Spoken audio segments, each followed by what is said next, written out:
सुप्रभात कक्षा 8 बच्चों, आज इस वीडियो में हम लोग हिंदी व्याकरण का एक अति महत्वपूर्ण भाग समास पढ़ेंगे, जो कि पाठ 7 के अंतर्गत आता है। इस पाठ में हम लोग समास के बारे में पढ़ेंगे कि समास होता क्या है, इसके कितने भेद होते हैं, समास को पढ़ने से पहले आपको किन किन मुख्य चीज़ों के बारे में जानना चाहिए, समास में कितने अंग होते हैं इत्यादि। तो आइए प्रारंभ करते हैं। समास का अर्थात होता है संक्षिप्त रूप। समास का मतलब क्या होता है? संक्षिप्त रूप, यानी दो या उससे अधिक शब्द हैं, उसको एक संक्षिप्त रूप जो दिया जाता है उसी को क्या कहा जाता है? समास। अर्थात आप कह सकते हैं कि शब्दों के संक्षिप्तीकरण की प्रक्रिया समास कहलाती है। ठीक है, शब्दों को संक्षिप्त रूप देना ही क्या कहलाता है? समास। जो कि देखिए यहाँ बताया गया है कि अनेक शब्दों को संक्षिप्त करके नया शब्द बनाने की जो प्रक्रिया है उसी को हम लोग क्या कहते हैं? समास कहते हैं। जैसे है आपका राजा का महल, ये अनेक शब्द है और इसका जो एक संक्षिप्त रूप दिया गया है, इसका जो शॉर्ट फॉर्म है वो आपका क्या कहलाया? राजमहल। हम राजा का महल ना कह के हम क्या कहें? राजमहल। तो ये राजा का महल का जो हम संक्षिप्त रूप दिए वो कहलाया राजमहल। तो यही आपका क्या हो गया? समास हो गया। अर्थात इन शब्दों का ये क्या है? संक्षिप्त रूप है। ठीक उसी तरह जैसे हवन के लिए सामग्री, यहाँ क्या है? एक से अधिक शब्द हैं, इन सभी शब्दों को एक संक्षिप्त रूप दिया गया और हवन के लिए सामग्री ना कहकर ये कहा गया हवन सामग्री, है ना। इसका ये क्या हो गया? संक्षिप्त रूप। ठीक है, तो वही कहा जाता है कि अनेक शब्दों को संक्षिप्त करके नया शब्द जो बनाने की प्रक्रिया है, शब्दों के संक्षिप्तीकरण की जो प्रक्रिया है वही आपका क्या कहलाती है? समास कहलाती है। जैसे नवरात्रियों का समूह, इसकी जगह पे हम क्या कह सकते हैं? नवरात्रि। माता और पिता, इसकी जगह पे क्या कह सकते हैं? माता पिता। ठीक है, ये सब आपका क्या है? समास। बच्चों, समास की रचना के लिए दो पदों का होना आवश्यक है। ठीक है, जब हम लोग समास की रचना करते हैं वहाँ मुख्य रूप से दो पद का होना क्या है? आवश्यक है। कौन कौन सा पद? तो पहला पद अर्थात पूर्व पद और दूसरा पद अर्थात उत्तर पद। ठीक है, यानी मुख्य रूप से हम लोग यही समझें कि समास में दो पद होते हैं। कौन कौन? पूर्व पद, उत्तर पद। पूर्व पद यानी पूर्व मतलब क्या होता है? पहले वाला, अर्थात पहला। ठीक है, पहला जो पद होता है वो होता है आपका पूर्व पद और दूसरा जो पद होता है वो होता है उत्तर पद। अब यहाँ पद समझ में नहीं आ रहा होगा आपको। पद बच्चों शब्द को ही कहा जाता है, लेकिन शब्द और पद में क्या अंतर है ये समझिए। शब्द जो होता है वो स्वतंत्र होता है, अर्थात शब्द जो होता है वो क्या होता है कि वर्णों का सार्थक एवं क्रमबद्ध समूह होता है, लेकिन उसका जो प्रयोग होता है वो स्वतंत्र होता है। ठीक है, लेकिन वही शब्द जब व्याकरण के नियम के अनुसार बंधकर वाक्य में प्रयुक्त हो जाए तो उसे हम लोग क्या कहेंगे? पद कहेंगे। जैसे साधारण तौर पर हम लोग कहें कि कलम, तो कलम जो है ये एक शब्द है। ठीक है, लेकिन यही कलम जो है व्याकरण के नियम के अनुसार बंधकर वाक्य में प्रयुक्त हो जाए तो उस कलम को हम लोग शब्द नहीं पद कहेंगे। जैसे मैं कलम से लिखती हूँ, तो यहाँ जो इस वाक्य में जो कलम है ये कलम आपका पद हो गया, ना कि शब्द हो। ठीक है, लेकिन जब ऐसे हम लोग सिर्फ कलम कहें तो कलम शब्द है, लेकिन वही कलम अगर वाक्य में प्रयोग हो गया, व्याकरण के नियम के अनुसार बंध गया तो वो कलम शब्द नहीं क्या कहलाएगा? पद। ठीक है, तो अब हम लोग जानें कि समास में जो होता है मुख्य रूप से क्या होता है?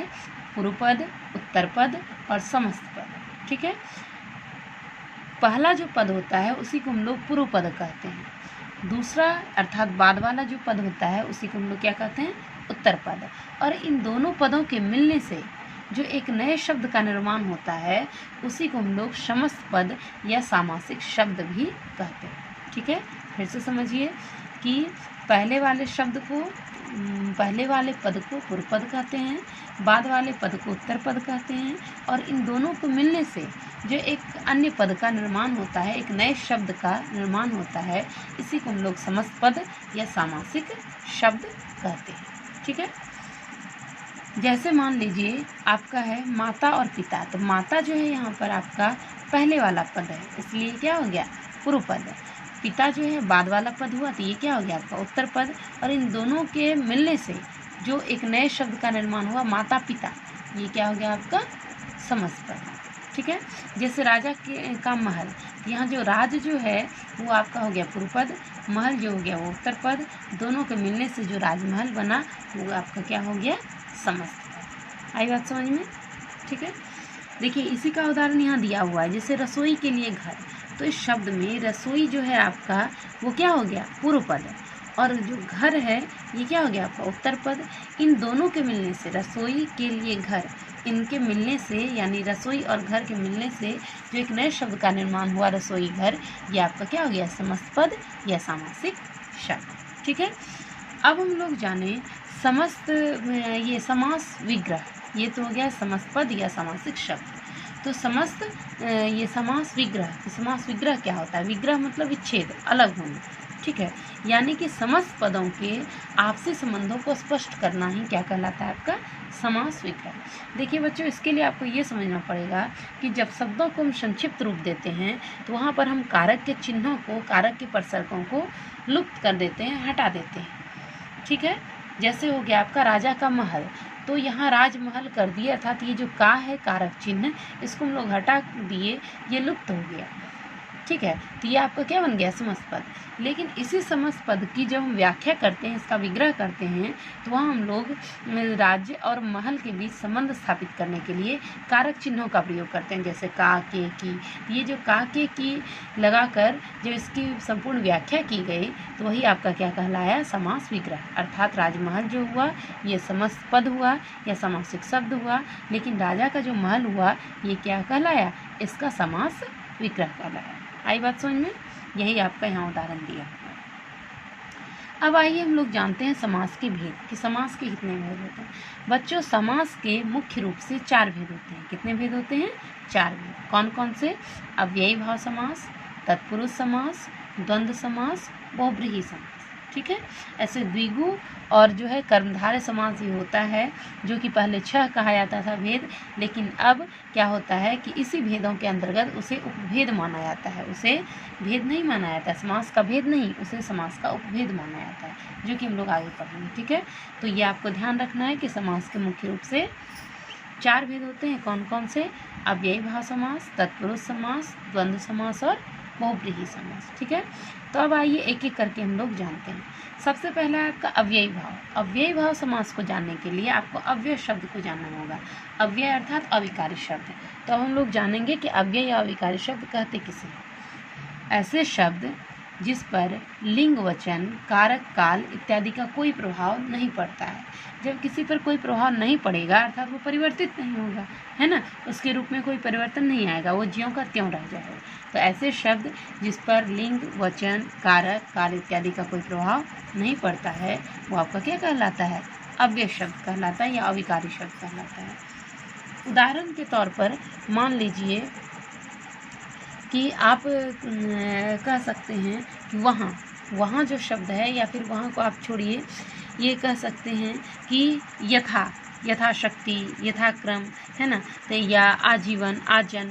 तो यहाँ जो आ है, यथा है, ये सब शब्द आपका क्या है, अव्यय शब्द। या फिर मान लीजिए कि भरपेट, यहाँ जो भर है ये आपका क्या है, अव्यय शब्द है। अब ये अव्यय शब्द भर कैसे है इसको हम लोग देखते हैं। जैसे ये जो भर है, जैसे वह दिन भर रोती रही, यहाँ भर जो है स्त्रीलिंग के लिए प्रयोग हुआ है, वह दिन भर रोती रही, ये वाक्य क्या है, स्त्रीलिंग के लिए है और यहाँ भर का प्रयोग हुआ। ठीक है, लेकिन अगर इसी में हम पुल्लिंग के लिए प्रयोग करते हैं तो भी भर में कोई परिवर्तन नहीं आएगा। जैसे वह दिन भर रोता रहा, तो स्त्रीलिंग के लिए भी भर रहा, पुल्लिंग के लिए भर रहा, भर में कोई अंतर नहीं आया। ये क्या है, अव्यय शब्द है। आगे इसी से उदाहरण समझिए, जैसे वह दिन भर रोता रहा, एक वचन, लेकिन वही कहेंगे कि वे लोग दिन भर रोते रहे, तो वे लोग जो हो गया वो क्या हो गया, बहुवचन हो गया। तो दिन भर जो है यहाँ भर में कोई अंतर नहीं आया, चाहे वो एक वचन हुआ या फिर बहुवचन हुआ, वो स्त्रीलिंग हुआ, पुल्लिंग हुआ। उसी तरह से लिंग, ये जो कारक है, काल है, इसमें भी जैसे वह दिन भर रोता है, वह दिन भर रोता था, तो है, था है, काल परिवर्तित हुआ लेकिन भर में कोई परिवर्तन नहीं हुआ। तो ये आपका क्या हो गया, अव्यय या अविकारी शब्द। ठीक है, तो अब हम लोग जाने कि अव्ययी भाव समास कहते किसे हैं। ऐसे समस्त पद जिसमें पूर्व पद अव्यय हो, पूर्व पद अर्थात पहले वाला पद, और अव्यय मतलब अविकारी शब्द, मतलब ऐसे समस्त पद जिसमें क्या हो, पूर्व पद जो हो अव्यय हो और वो क्या हो, उसके योग से जो समस्त पद बनता है वो भी क्या हो जाए, अव्यय शब्द बन जाए। ठीक है, ऐसे समस्त पद जिसका पूर्व पद जो हो वो अव्यय हो और उसके योग से, उसके मिलने से जो समस्त पद बन रहा हो वो भी क्या हो, एक अव्यय शब्द बन जाए, उसी को हम लोग अव्ययी भाव समास कहते हैं। इसमें दूसरा चीज़ मुख्य और क्या है कि अव्ययी भाव में पूर्व पद अव्यय होता है और वही पद प्रधान होता है। अव्ययी भाव में क्या है दूसरा मुख्य शब्द कि अव्ययी भाव समास में पूर्व पद जो होता है अव्यय होता है और वही पद आपका क्या होता है, प्रधान भी होता है। प्रधान मतलब मुख्य, यानी जिसका महत्व जो है दूसरे के मुकाबले अधिक हो। जैसे पूर्व पद उत्तर पद, दो पद यहाँ पर है। ठीक है, तो यहाँ पूर्व पद का महत्व जो है उत्तर पद की अपेक्षा अधिक है। ठीक है, यहाँ उत्तर पद का जो महत्व है पूर्व पद की अपेक्षा गौण है, यानी कम है। जैसे उदाहरण के तौर पर मान लीजिए कि आपकी कक्षा में कुल 40 छात्र हैं। ठीक है, उसमें से छात्र छात्राएं हैं, 40 छात्र छात्राएं हैं, उसमें से किसी एक बच्चे को मॉनिटर बना दिया जाता है। तो वो जो मॉनिटर है वो उस क्लास का क्या है, प्रधान है। तो वो क्या कहलाएगा, प्रधान कहलाएगा। प्रधान इसलिए कहलाएगा, प्रमुख इसलिए कहलाएगा क्योंकि उसे विशेष अधिकार है ना। अन्य 39 बच्चों की अपेक्षा उसे विशेष अधिकार है, विशेष पावर है, अर्थात उन 40 बच्चों में वो क्या है, प्रमुख है, प्रधान है ना। इसीलिए वो क्या कहलाया, आपका पूर्व पद, एक तरह से आप कह सकते हैं प्रधान। तो ठीक उसी तरह से अव्ययी भाव में जो पूर्व पद होता है वो अव्यय होता है और साथ ही साथ वो क्या होता है, प्रधान होता है। अर्थात उसका महत्व जो होता है दूसरे पद की अपेक्षा, यानी उत्तर पद की अपेक्षा क्या होता है, अधिक होता है। ठीक है, जैसे देखिए यथामति, यथामति का अर्थ होता है मति के अनुसार। जैसे तुम्हारी जैसी मति हो वैसा करो। ठीक है, तो जैसी मति हो मतलब जिस प्रकार की मति हो, लेकिन वहाँ है यथामति मतलब मति के अनुसार, मतलब जैसी तुम्हारी मति हो वैसा करो, जैसी तुम्हारी बुद्धि हो वैसा करो। तो बुद्धि, यहाँ जो मति है इसकी प्रधानता नहीं है, यहाँ प्रधानता किसकी है, यथा की। यथा जो शब्द है ये अव्यय शब्द है और प्रधानता इस यही है कि बुद्धि के अनुसार, जैसी आपकी बुद्धि हो। तो जैसी जो हो गया, यथा जो हो गया, ये आपका क्या हो गया, प्रधान हो गया। अगर आपकी बुद्धि खराब है तो ये यथा पर निर्भर कर रहा है। ठीक है, अगर आपकी बुद्धि जो है वो खराब है तो क्या होगा, खराब परिणाम मिलेगा। अच्छी बुद्धि है तो अच्छा परिणाम मिलेगा। ठीक है, उसी तरीके से जैसे कहेंगे कि तुम्हें बुलाया जा रहा है यथाशीघ्र आओ। यथा अगर कहें, सीधी सी बात है कि तुम्हें बुलाया जा रहा है शीघ्र आओ। शीघ्र का मतलब होता है कि जल्दी आओ। ठीक है, लेकिन कहा जाए कि यथाशीघ्र आओ मतलब जितनी जल्दी हो सके। तो यहाँ पर जो है यथा जो हो गया वो आपका क्या हो गया, प्रमुख हो गया और अव्यय शब्द हो गया।